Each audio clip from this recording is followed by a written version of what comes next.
fellow Toastmasters, and Geoff.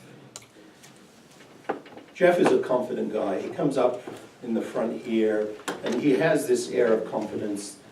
And as long as I've known Geoff, I've always associated Geoff to being a great storyteller.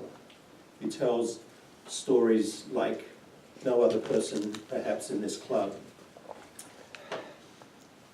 To get over with the usual things, you had some really good humor in the speech, and some of it was subtle. Like when you found Bailiff and with his tent and fire, and he was prepared to spend forever there. Right? So kind of like subtle humor.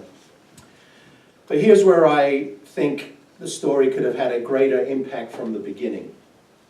I thought the opening would have been stronger if you had started with the dramatic fact that you were on this 50-mile hike in Montana and you left Bailiff behind.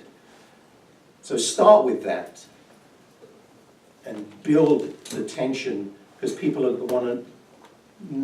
need to know what's going to happen, what's the outcome going to be.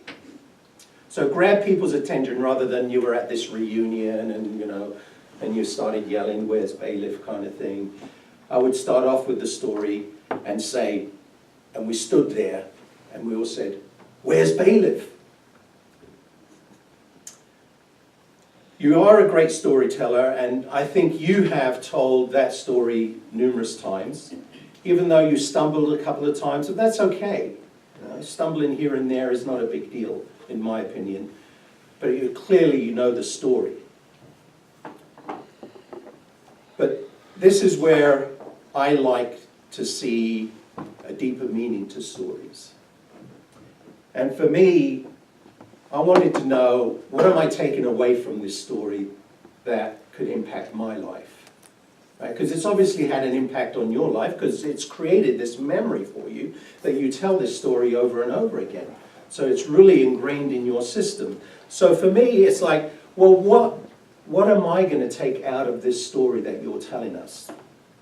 And I just jotted down a couple of things here that perhaps you might want to consider. Is it the fact that you're creating memories, creating these bonds with your friends at an early age that have lasted a lifetime, and you should cherish those kinds of memories? And I think that would have a greater impact on people, because then people can relate to their own lives and their own stories and how they've created bonds and long-lasting relationships. And then I would bring it round full circle. Now at every reunion, we joke and toast, "Where's Bailiff?"